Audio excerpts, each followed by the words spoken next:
하신 말씀 중에 납득하기 어려운 부분이 두 대목이 있어서 오늘은 그 점을 좀 지적하려고 합니다.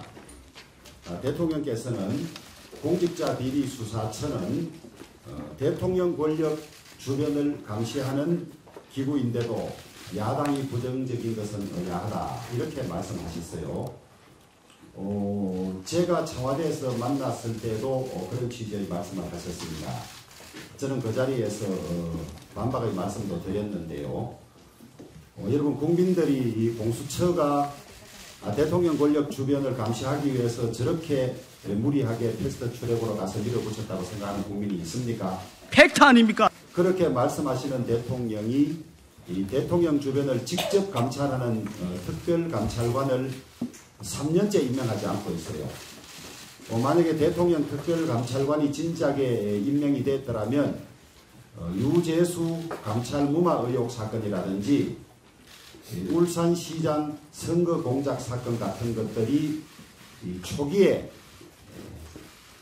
제압이 되고 아마 없었을 겁니다. 이게 완전 적반하장이네. 그래서는 그 이석수 전 정권의 특별감찰관을 잘했다고 핵심 요직인 국정원 기조실장까지 발탁해놓고 정작 특별감찰관은 3년째 비워둔 채로 공수처가 대통령 주변의 권력을 감시하는 기구인데 야당이 의아하다.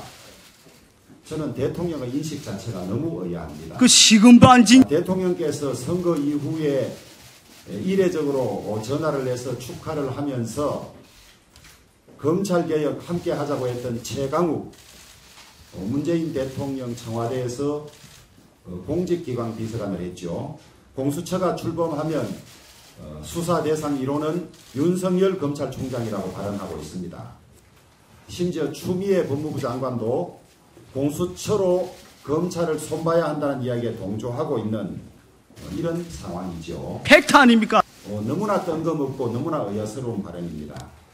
대통령의 그 말씀이 사실이라면 공수처장 추천권을 야당에게 넘겨줘야만 그 진정성이 인정될 겁니다. 이게 제정신입니까? 여당이 사실상 추천하는 공수처장이 어떻게 대통령 주변 권력을 제대로 감시할 수 있겠습니까?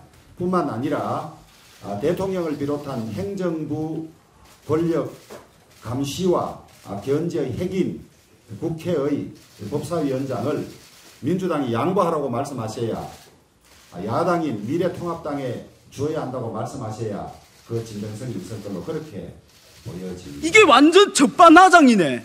윤미향 사건과 관련해서 대통령이 어떤 말씀을 하시고 어떤 인식을 가지고 있을지 많은 국민들이 궁금하게 생각을 했습니다. 드디어 어제 말씀을 하셨는데 그 말씀도 제가 듣기에 대단히 의아스럽습니다. 국민들은 위안부 운동의 의의라든지 가치에 대해서 부정하는 국민들은 전혀 없습니다. 그것을 제3 강조할 필요는 없습니다.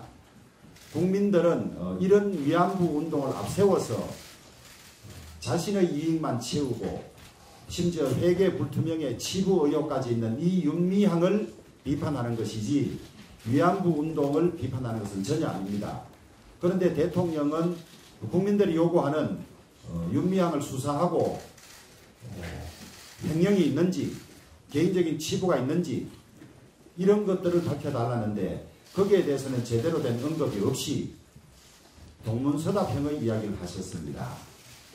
이런 일이 계속되면 국민과 대통령의 거리는 점점 멀어지고 이게 완전 적반하장이네. 어떤 인식을 할까 국민들이 의아하게 생각한다는 점을 지적을 하고자 합니다. 지금 원구성 협상과 관련해서 민주당의 강요에 가까운 협박에 가까운 강요 상황이 지속되고 있고 이게 완전 적반하장이네. 관례라든지 국회법 절차도 무시하면서 일방통행을 하고 있습니다. 저희들이 기대할 것은 국민 여론밖에 없습니다.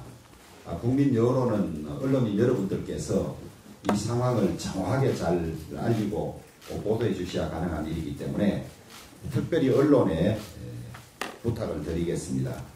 저희들은 수단이 전혀 없습니다. 이게 제정신입니까? 그럼에도 불구하고 국회법 정신과 합의해서 처리했는데 지금은 전혀 그렇지 않기 때문에 여러분들 많은 협조와 양해를 부탁드리겠습니다. 꼭 좀 국회 원구성 법정 시한을 지키지 못해 국민들께 매우 송구스럽습니다.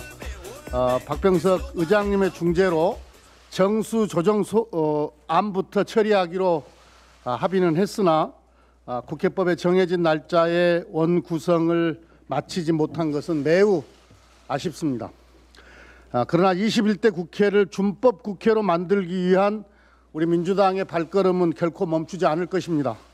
빠른 시일 안에 반드시 원구성을 끝내고 국회에 달라진 모습을 보여드리겠습니다. 꼭 좀 도와주십시오. 미래통합당의 제안이 시간 끌기용 꼼수가 아니기를 바랍니다. 상임위 정수 조정은 원구성 협상을 시작할 때 우리 민주당이 먼저 제안했던 사안입니다. 제가 주호영 대표한테 직접 제안했던 사안입니다. 꼭 좀 도와주십시오. 그때는 거절해놓고 국회법에 따라 상임위원 명단을 제출해야 하는 날에 명단 대신 정수 조정 카드를 꺼낸 의도가 의심스럽습니다. 미래통합당의 법사위 분리 방안 역시 의도를 의심하게 합니다. 법사위원장 선출과 법사위 개혁은 별개의 문제입니다. 법사위 등 상임위원장 선출을 신속히 마무리 짓고 국회 개혁을 위한 일하는 국회법은 그 다음 순서로 신속하게 처리할 것입니다. 꼭 좀 도와주십시오. 야당이 마냥 시간을 끈다고 해서 결과가 바뀌는 일은 없을 것입니다. 민주당은 무책임한 시간 끌기를 결코 용인하지 않을 것입니다. 꼭 좀 도와주십시오. 국민들께서는 일하는 국회, 책임 국회를 기다리고 계십니다.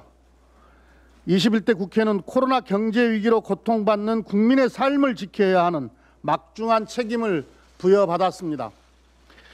민주당은 일하는 국회를 만들어 국민들에 대한 책임을 다하겠습니다. 제1야당인 미래통합당도 국정의 동반자로서 국민에 대한 책임감 있는 자세를 보여주기를 당부드립니다. 꼭 좀 도와주십시오. 코로나 사태 장기화로 수출 중소기업들이 한계에 직면했습니다. 중소기업의 76%가 코로나로 경영에 심각한 타격을 입었다고 호소하고 있습니다. 수출길이 막히며 지난 4월에만 제조업 평균 가동률이 11년 만에 최저 수준으로 떨어졌습니다. 수출이 매출의 90%를 차지하는 섬유업계의 경우 해외 주문 취소로 공장을 평소의 20-30% 수준만 가동하고 있습니다. 기업들은 이번 위기를 넘기지 못하면 6월 이후 수출 중소기업들이 셧다운 될 수 있다고 호소하고 있습니다. 이에 정부는 3차 추경에 36조 원 이상의 무역, 금융 확충 등 기업의 긴급 유동성을 공급하기 위한 예산을 편성했습니다. 일자리 사정도 계속 나빠지고 있습니다. 5월 실업급여 지급액이 처음으로 1조 원을 넘어섰습니다. 5월 실업급여 수급자 수도 역대 최대 규모였습니다. 고용위기가 더 심각해지는 것을 막기 위한 고용유지지원금도 수요가 더 늘어날 것으로 예상합니다. 3차 추경에는 고용유지지원금 확대, 일자리 공급 등 고용 충격에 대비하기 위한 약 9조 원 규모의 예산이 포함되어 있습니다. 기업을 살리고 일자리를 지킬 3차 추경을 미룰 수가 없습니다. 제 아무리 촘촘하게 예산을 짜도 집행을 제때 못하면 효과가 반감됩니다. 민주당은 최대한 빠른 시일 안에 원구성을 마치고 추경 심사에 돌입할 수 있도록 만반의 준비를 갖추겠습니다. 주호영 원내대표께서도 중소기업의 유동성 위기 극복을 돕겠다고 말씀하신 바가 있습니다. 꼭 좀 도와주십시오. 신속하게 원구성을 마치고 3차 추경 심사에 들어갈 수 있도록 미래통합당의 협조를 바랍니다.